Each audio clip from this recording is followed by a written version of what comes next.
Tawaran-tawaran dunia itu bisa saja membuat kita menikmati ya hal-hal yang dalam tanda petik kesenangan-kesenangan yang sifatnya sementara. Sehingga pada akhirnya kita tergoda, kita lepas, kita tidak lagi bersekutu dengan Tuhan.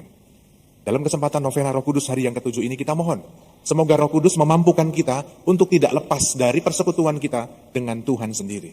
Dan semoga di dalam pekerjaan-pekerjaan kita, ibu bapak, saudara-saudari, suster, frater, kita pun juga sungguh-sungguh bersekutu dengan Tuhan sendiri. Cara-cara yang dipakai, cara-cara yang dipilih adalah cara-cara sebagaimana yang Tuhan kehendaki di dalam kehidupan kita. Begitu banyak godaan-godaan di sekitar kita dan moga-moga kita sungguh-sungguh mampu untuk memilih dan memilah mana pekerjaan-pekerjaan di dalam Tuhan yang sungguh-sungguh membuat aku semakin bersekutu dengan Tuhan. Atau kita pun akan bisa lepas dari jalan Tuhan sehingga pada akhirnya kita sulit untuk mengerti dan menjalankan apa yang menjadi kehendak Tuhan di dalam kehidupan kita masing-masing.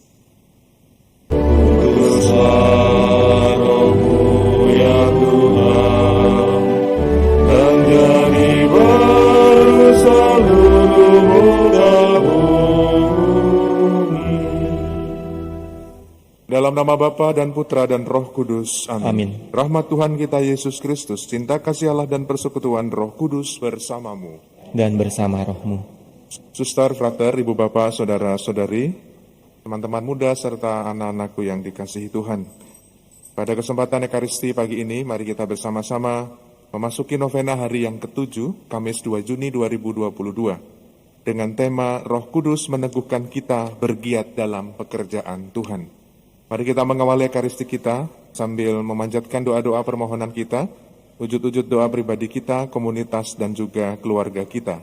Mari kita datang menundukkan kepala di hadapan Tuhan, menyesali segala dosa dan kelemahan kita, agar kita pantas dan layak merayakan misteri suci ini. Saya mengaku kepada Allah yang Maha Kuasa dan kepada saudara sekalian, bahwa saya telah berdosa dengan pikiran dan perkataan, dengan perbuatan dan kelalaian. Saya berdosa, saya sungguh berdosa.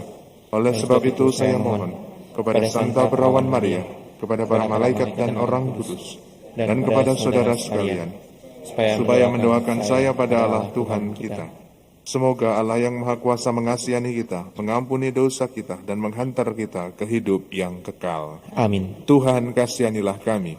Tuhan kasihanilah kami. Kristus kasihanilah kami. Kristus kasihanilah kami. Tuhan kasihanilah kami. Tuhan kasihanilah kami. Marilah berdoa.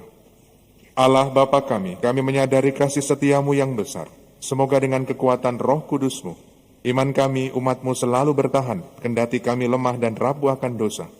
Buatlah kami berani meleburkan diri dalam kesatuan umat Allah, sebagai gerejamu yang kudus, dan semoga kami semakin layak dan pantas menjadi tanda kehadiranmu di tengah-tengah dunia. Demi Kristus Tuhan dan pengantara kami, yang bersama dengan Dikau dalam persatuan Roh Kudus, hidup dan berkuasa Allah sepanjang segala masa. Amin. Mari kita bertekun dalam firman Tuhan.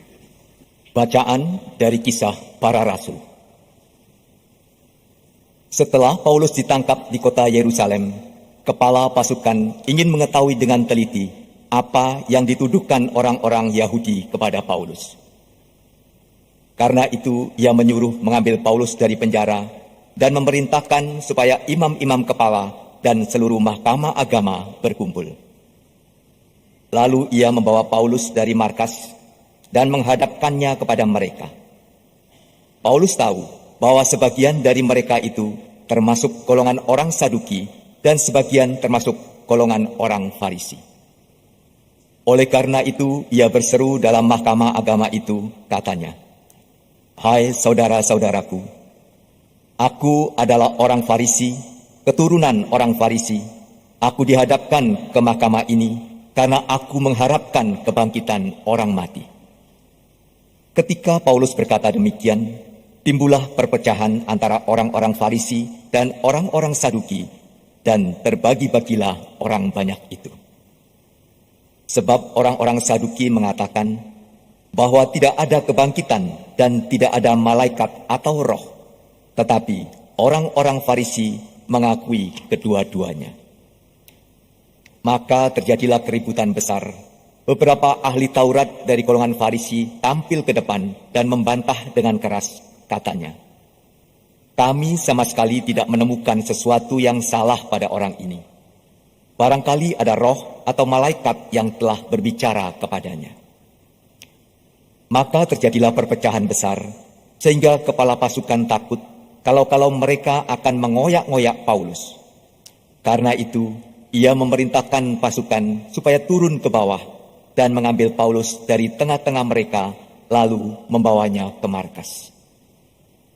Pada malam berikutnya, Tuhan datang berdiri di sisi Paulus dan berkata kepadanya, "Kuatkanlah hatimu, sebab sebagaimana engkau dengan berani telah bersaksi tentang aku di Yerusalem, demikian jugalah hendaknya engkau pergi bersaksi di Roma."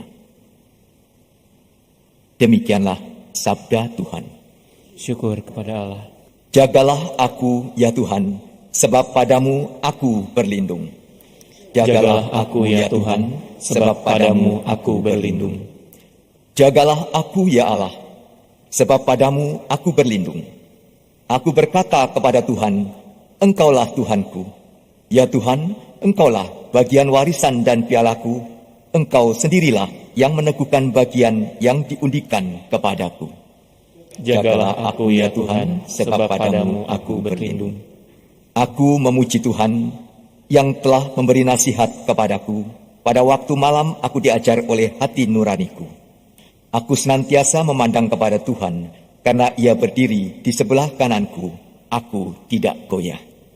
Jagalah aku ya Tuhan, sebab padamu aku berlindung. Haleluya, haleluya.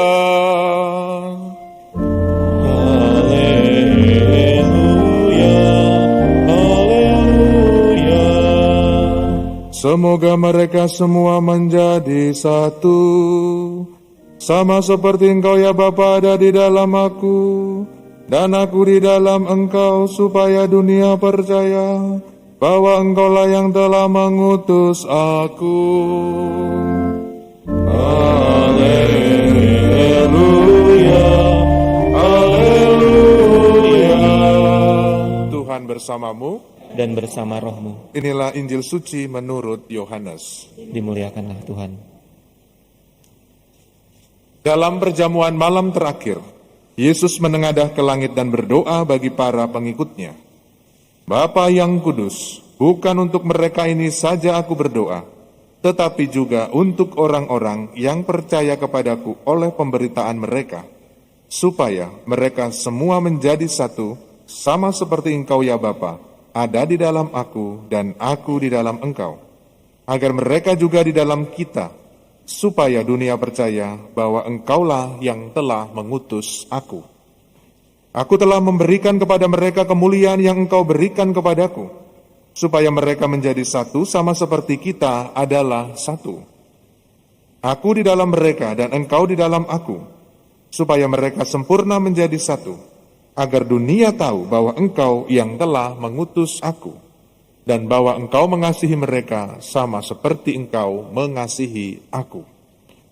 Ya Bapa, aku mau supaya dimanapun aku berada, mereka juga berada bersama-sama dengan aku, yakni mereka yang telah Engkau berikan kepadaku, agar mereka memandang kemuliaanku yang telah Engkau berikan kepadaku, sebab Engkau telah mengasihi aku sebelum dunia dijadikan.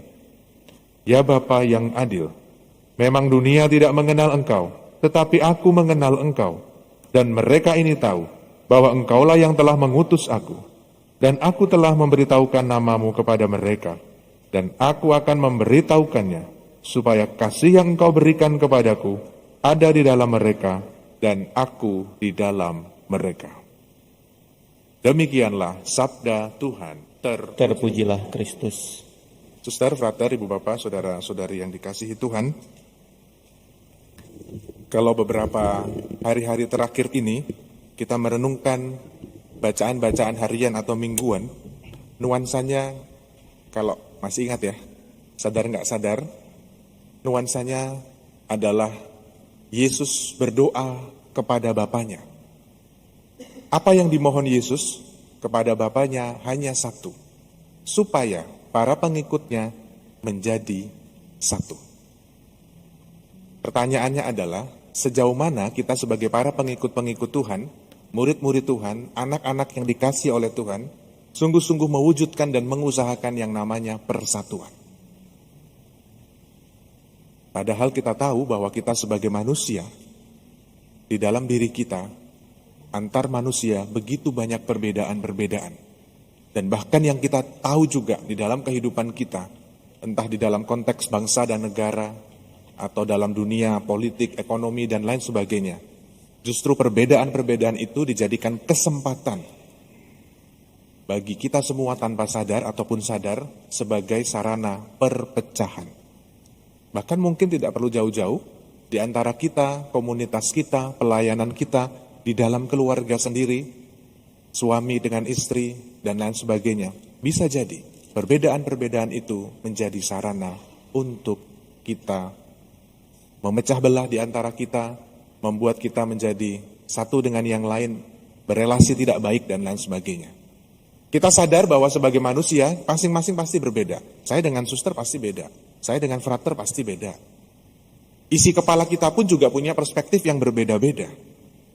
Kalau kita ngelis masing-masing ya, silahkan nanti Bapak Ibu dan Saudara-saudari terkasih, suster frater, di list apa yang membuat kita berbeda. Saya yakin pasti banyak. Banyak sekali. Yang satu putih, yang satu hitam, yang satu belang, yang satu tinggi, yang satu pendek, laki-laki, perempuan, ya, masing-masing berbeda, punya pemahamannya sendiri-sendiri. Tetapi bukan soal perbedaan itu yang membuat kita menjadi tidak satu, tetapi bagaimana Yesus selalu mengupayakan dan mengusahakan, bahkan Yesus berdoa kepada Bapanya supaya mereka menjadi satu.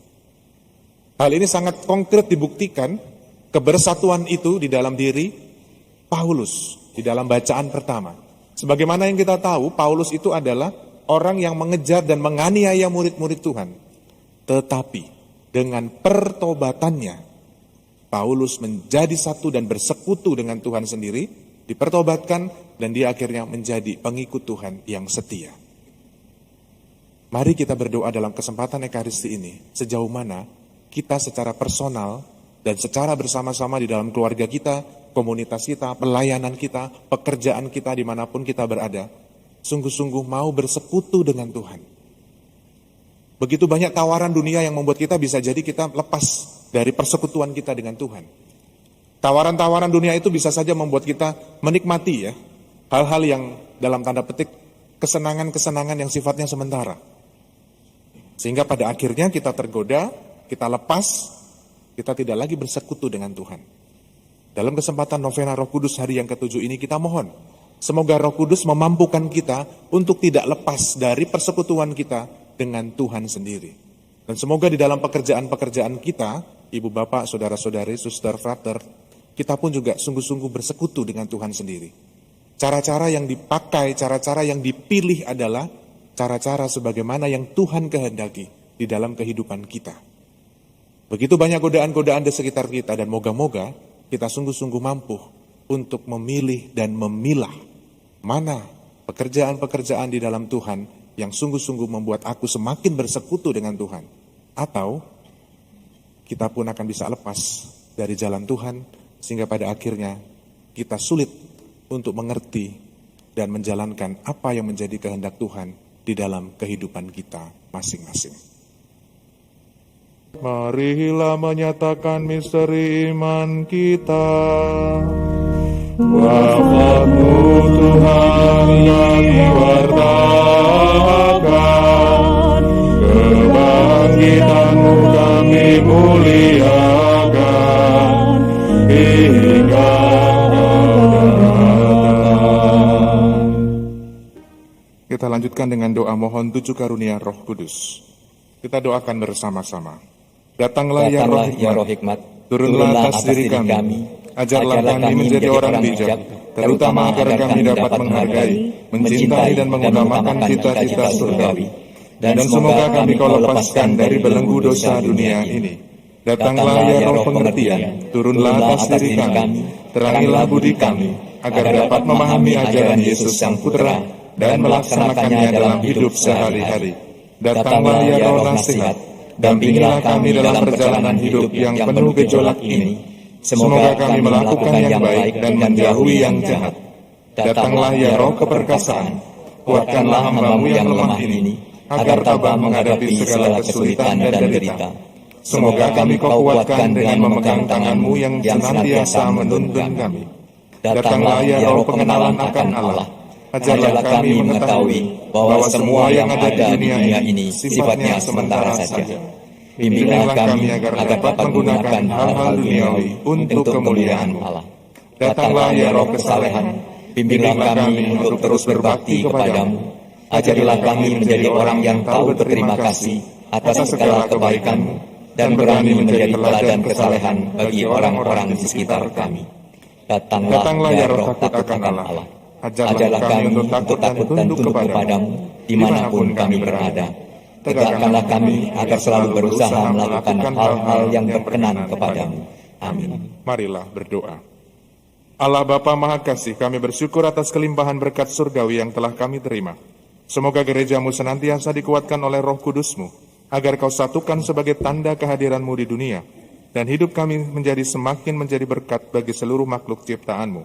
Demi Kristus Tuhan dan pengantara kami. Amin. Ibu Bapak, Saudara-saudari, Suster Frater, terima kasih untuk kebersamaan kita dalam Ekaristi pagi ini. Terima kasih kepada seluruh petugas liturgi yang sudah membantu, lektor, prodiakon, tatib, pastior, koster, tim AV, dan juga kita semua yang hadir dan juga para menta yang menghiasi altar kita dengan indah. Mari kita selalu mengusahakan persatuan di dalam hidup kita, di dalam keluarga kita, dan komunitas kita. Moga-moga apa yang kita usahakan dalam persatuan ini sungguh-sungguh mewujudkan tanda cinta kasih Tuhan dan tanda kehadiran Tuhan di dalam hidup kita. Mari kita akhiri ibadah kita dengan memohon berkat Tuhan. Tuhan bersamamu dan bersama rohmu. Semoga Allah Bapa yang Maha Baik senantiasa menyertai dan memberkati kita sekalian dalam nama Bapa dan Putera dan Roh Kudus. Amin. Saudari-saudaraku terkasih, pergilah misa sudah selesai. Syukur pada Allah.